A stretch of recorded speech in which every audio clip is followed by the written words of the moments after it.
Hello and welcome to this summer version of Hospitality Talks. And today I am joined by MD of Sky Business, Damien Saunders. Damien, it's lovely to see you. Would you mind just introducing yourself to anyone out there who hasn't had the pleasure of your company in the past? Hi, Katie. Really love to see you for a month or so. Hi, everyone. I'm Damien. I work for Sky, and I'm the managing director of Sky. So I'm responsible for all of Sky Sports or all of Sky TV outside of the home. Fantastic. Thank you very much. Now, the reason that we are online to have a chat today is because we've just conducted quite a big piece of research with you. I say just, it was prior to the summer of sport, as we were calling it. And we were looking at what consumers wanted from pubs and bars over that period. And we were looking at what operators were preparing to give them. It seems to me like the summer of sport was a success.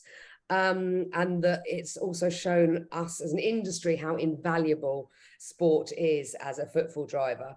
What do you see as the key benefits of sharing and showing live sport in pubs? So I think really live sport in pubs is about driving footfall. It's about driving end customer spend, and ultimately driving that kind of that dwell time. And we've seen from the research that we've done together that people who watch sport in a pub or in a venue typically spend about £126 a month, versus those who choose to go out but not into venues that show sport, they spend around £86 a month. So there's quite a demonstrable uplift between the two. It's about kind of like 47%. And if you think about to your point about the sport that we've had this summer, whether it be the cricket, which is obviously England versus New Zealand, where actually over 400,000 people watch that outside of the home. There's a huge number. The rugby summer tours, which is a really good segue into the Autumn Nations series at the end of the year, and then with 100, and then the Formula One. To give you a sense of scale, 650,000 people watched the Austrian Grand Prix in a pub or a bar. So the footfall that we can help drive is really quite material. I accidentally watched the Formula One in a bar myself. I didn't realize it was on, but I walked in and I was like, this is the first time I've ever watched it, and it was captivating. And it really changed my mind about it, actually. Yeah. So, and of course, we also know that sports fans, so people that go to pubs specifically for sport, are actually more loyal as well than the average pub goer. They have a smaller repertoire of the pubs that they like to go to, so they're pretty valuable. The research also showed that publicans are now starting to see a little bit more of the value in not just showing the big men's sort of individual football matches. I will come on to the women's in a minute, because that was a highlight of my year, to be honest. But tell me a little bit about seeing that value outside of just those big matches. So I think you're right. Yeah, breadth of sport is really important. It just unlocks all the other day parts across the day, to help our end customers, B2B customers, drive more kind of revenue. And not everyone's into football, right? Lots of people, to your point, you go in, you want to watch kind of the NFL, or it's the NBA, or whether it's the Formula One or the cricket. These, by the breadth of sport that you can show in your venue, you just make the opportunity to monetize those day parts kind of so much better. And we're seeing that the other kind of outside of football, those sports are growing from an out of home perspective really quite materially, and lots of them have got really good stories around them. I know we talked about the F1 just now, but it's going to be fascinating to see when after summer break they start again this weekend. I think they're in Holland.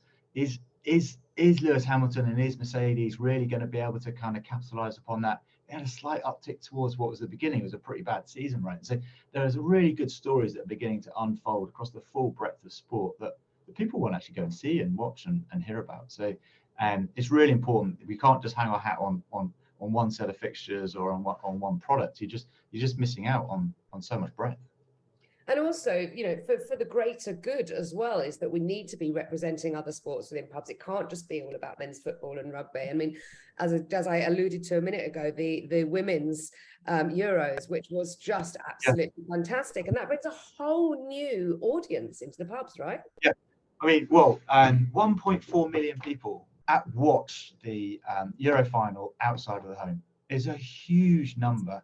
And you can remember, I'm sure, seeing all those photos and pictures and videos of everybody celebrating in pubs and bars. It really did kind of spark the nation, didn't it? Yeah. And female sport is something that we get behind from Sky. Operators really need to get behind. And to your point, it attracts a different audience, right? Slightly more diverse, slightly more family orientated. And people want to watch this stuff outside of the home. We've just got to create an environment to encourage people to come to individual venues. Yeah, absolutely. And we also saw it as you say, a family-friendly environment. And we know that families tend to spend more, and especially more on food. So if you're a pub with a good food offering and you're looking to attract those people, then that's the kind of the perfect storm for you, isn't it? So who is, I mean, I've been in sports pubs quite a lot recently. I did a study tour actually around Leeds a few weeks ago. Who's doing it? It's study tour code for a pub crawl. That's what I heard. You'll need to ask my client, who will remain nameless. No, it was a study tour. I think what makes people stand out from doing sport well are the venues or the companies or the groups that actually make it somebody's day job, right? Sport is something that is core to somebody's role. It's core to the venue. And you make it somebody's responsibility to do really well. And there are lots of people, whether you're the big kind of pubcos or whether the smaller kind of individual indie operators, as soon as you make it someone's responsibility to do all the right things in the right order, it just makes such a difference. So an example of things that they really get behind is making sure they've got the zoning right, making sure that they've got the right number of screens. You need to have multiple screens so that you can show multiple fixtures at the same time, or multiple genres of sport, to your point earlier. It's about making sure it's in HD. I went to a pub a couple of nights ago to watch the United game, and I watched it in SD. I couldn't believe it. Like, my eyes were beginning to water. It's just, we just need to make sure that it's someone's responsibility to make that viewing experience as good as possible. And for someone to take responsibility to market what events are coming up, what fixtures are coming up, whether that's with physical posters in venues or chalkboards or the digital marketing, because we'll provide all the digital entities which you can use on Twitter and other social feeds, of course. And so the people that do really well are the big group. Like, the examples would be Green Kings of this world or the Stonegates of this world. They have like divisions of people whose responsibility it is to really monetize sport, and almost like the more you put in, just it really kind of amplifies how much you get out and how much you make. Yeah, I agree. And I think having that sort of laser focus is really important. There's a pub near me, which I actually really love, but they never update their fixtures board. And the thing is, once I've looked at it once and I realized they've still got the women's Euros up there, I'm not going to bother looking at it again for information. So yeah, and to your point earlier, that there's a huge amount of repeat visit. If there's a massive skew for if you've seen sport in a venue and you want to go see sport again, you'll go back to that same venue. There's a huge kind of loyalty curve there.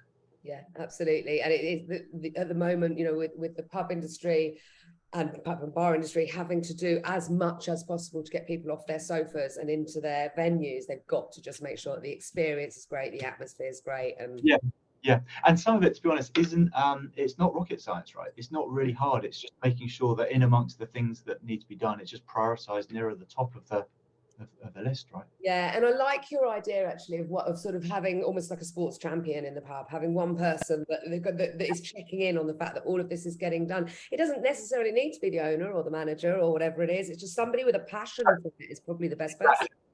Exactly. Yeah. And many instances, it's your point, it's not the landlord, it's not the manager, it's not the owner, it's somebody in the team who's put their hand up and said, I'm really interested in this, and they get access to so much of the stuff from us at Sky, and you form a bit of a relationship with us, and it just works really, really well. Yeah, I love that. So we have got the World Cup coming up, yes, which to some seems like it's a bit unfortunately timed. I won't talk about the location, but the good thing about it is that it is yet another footfall driver for the industry. What are the opportunities for publicans over the World Cup this year? So through the research, we've kind of got that 79% of pub-going sports fans are planning to watch the World Cup outside of their home. So it is a huge opportunity. Yeah. But going back to the point earlier, people are going to go back to places where they've already watched sport. And so what's really important is that the operators that are showing sport are doing it really well now, really to capitalize upon the huge volume that will come in the World Cup. Or if you're not creating a good sporting experience during the World Cup, honestly, people will just go elsewhere. Yeah. So it really is an amazing kind of opportunity that you can imagine the whole country will get behind all the different nations teams, right? But people are going to go to where they know where sport is well executed, and so that's the opportunity that people have got between now and kind of like the November time, is to do a really good job at showing sport, and then capitalize upon the World Cup towards the end of the calendar year. That's the plan. And presumably that's kind of an ongoing cumulative thing then, isn't it? It's the more that you do it well, the more that you're going to encourage that footfall, and the more people are going to come back to you. Well, thank you. It was a fascinating piece of research. I very much enjoyed reading through the white paper the other day. I do have a final question for you. Yeah. You're going to be cycling 450 kilometers across Sri Lanka, hopefully. Backup plan is also in place. With me and 20, that makes us 24 other riders. Well, in April next year. April next year, I should know this, shouldn't I? In April next year. What made you decide to join us on that trip? There's a few things there, really, if I'm honest. One is I was just mightily impressed with what you guys did this year in Jordan.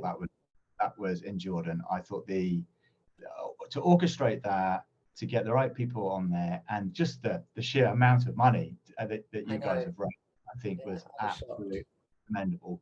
And it just really shows what a force for good the people in hospitality can be. And I think that really kind of it makes you sit up, and it'll make people in government sit up and go, crikey, these people can really make a difference.